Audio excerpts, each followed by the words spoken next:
I've created a new document in Word simply by pressing Ctrl N. In this new document, I'd like to create a table.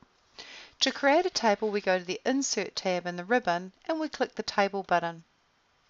We can then drag across and down and create a table. What I'd like to create is a table that is in fact 4 columns, 1 row. So it's a 4 times 1 table. So then I click. This is my 4 columns, 1 row table, and it's automatically got borders, black borders. Now borders print, and I don't want the lines to print, so I therefore need to remove the borders. But before we remove the borders, can you simply go to Layout, Table Tools Layout in the ribbon, and check that the View Gridlines button is turned on. It should have some sort of shading behind it to make sure it's on. Then what I want to do is click this little button to select the entire table and remove all the borders. Now borders are considered to be a design element, so we go to Table Tools Design and we hit the Borders button, and particularly its drop down, and we choose the option No Border.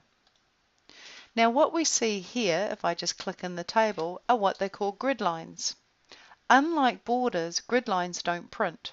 Borders print, grid lines don't. Borders tend to be quite solid, where grid lines are quite dashy, as you can see. Now if you can't see your grid line, under Table Tools Layout, the View Gridlines button is not on. You really need to ensure that the View Gridlines button is on so that you can see your grid lines and make working with this table a lot easier. Now technically, moving forward in a table using the keyboard is the Tab key. When you press Tab, you move forward, and when you press Shift Tab, you move backwards. Though you can just use your mouse. But where the Tab key becomes useful is that if I press the Tab key and then press the Tab key while I'm in the last cell, I'll generate a new row. And so that's where the Tab key is quite useful. You can build your table as you type. So I can Tab and generate another row, and Tab and generate another row. So I actually want 4 columns and 4 rows. Now what I'd like to do is actually insert some typing. So I'm just going to type in here Rotorua, Taupo, and Whakatane.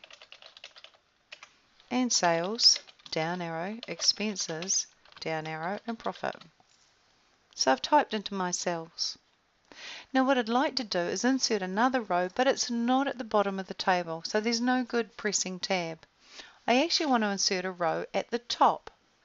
So I click in the first cell of the table, and on my Table Tools Layout tab in the ribbon, I have options to insert above, below, left and right. I'm going to insert above. Now I'm going to click back in the first cell because I now want to insert a column to the left. So now I click in the first cell and insert left, and I've inserted a column. So it's just a matter of clicking in a particular location and saying that you want to insert a row above or insert a row below or insert a column to the left or insert a column to the right. If you wish to delete, you've also got the option to delete a column, a row, the entire table, or a particular cell. Now this first top row is made up of 5 separate cells, and I'd like to merge them together to create one big cell. So I'm going to click to the left to highlight the top row, and I'm then going to use the Merge Cells button, which is available on the Table Tools Layout tab in the ribbon. When I merge cells, instead of 5 individual cells, I now have one big cell at the top of my table, and I can type figures for 2017. Now I wish to center that, so I'm actually going to go to this button here. This button here will center vertically and horizontally, and I'll click this button. Now what I'd like to do is highlight these cells, these 4 cells, and merge those vertically. So again I click my Merge Cells button. Now instead of having 4 individual cells, I have one large cell, and I'm going to type areas. Now I'd like to rotate areas, so I use my Text Direction button, which is also on the Table Tools Layout tab. When I click Text Direction, it makes the areas go to one side, another side, and another side, and you can rotate it around 3 of the sides of that cell. I'm going to keep clicking it until areas is located here. And then I'd like to vertically and horizontally center again, so I click the Align Center button. I would now like to resize the width of this cell. So I place my mouse on this vertical border and I drag to the left, as hard and as far as I can go. It will stop when it reaches its narrowest point. So I can resize columns simply by dragging this mouse pointer to the right or to the left.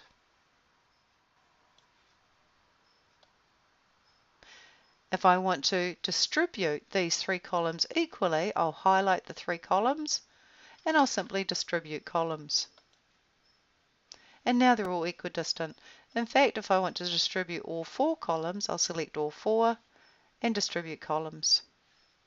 You can also adjust not only the column width, but the row height with this mouse pointer. So I can drag down and drag down and drag down. And I can adjust the height. If I want to make all of these rows the same height, then I'll simply distribute the rows. And now they're all the same height.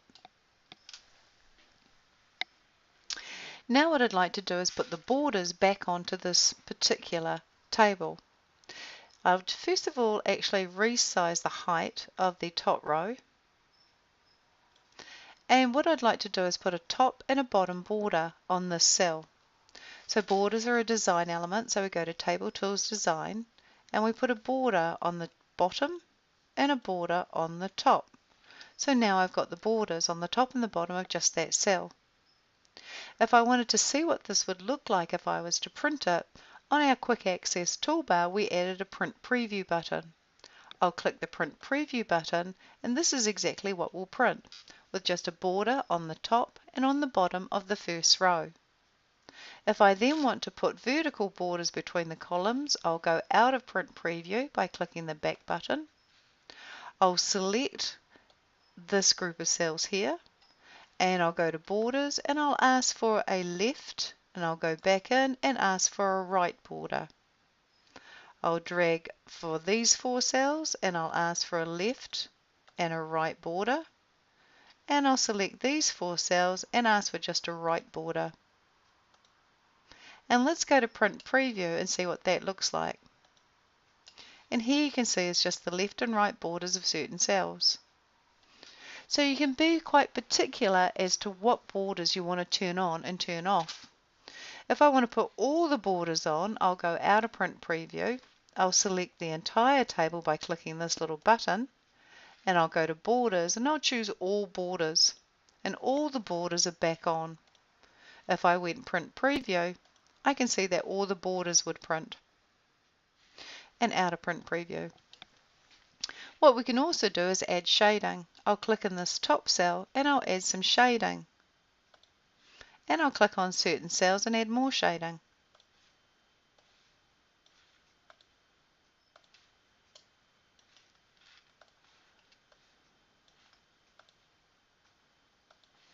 And you can easily shade the cells. I can also split cells into more than one column. So for example, I might decide to split these 3 cells into 2 more columns. So I'll go to Layout and I'll split cells into 2 columns and 3 rows, and OK. I can do the same with these into 3 columns, 3 rows and 2 columns, and the same with these ones. So not only can you merge cells, but you can split cells.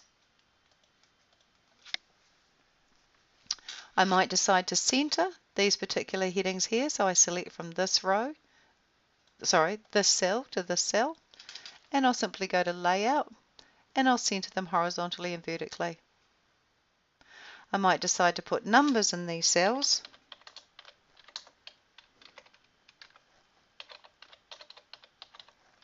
and these numbers I'll simply right align. I select these 6 cells, and I'll choose to center them vertically, but horizontally put them to the right.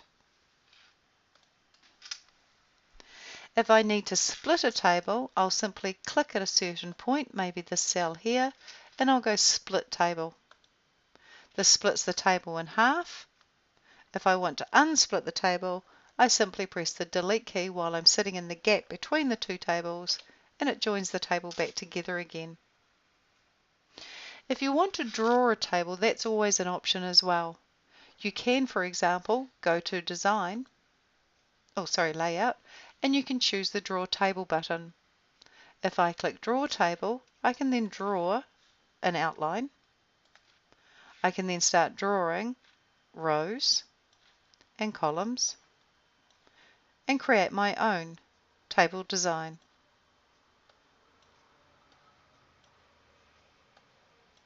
And this can be a lot more flexible than using the Insert table.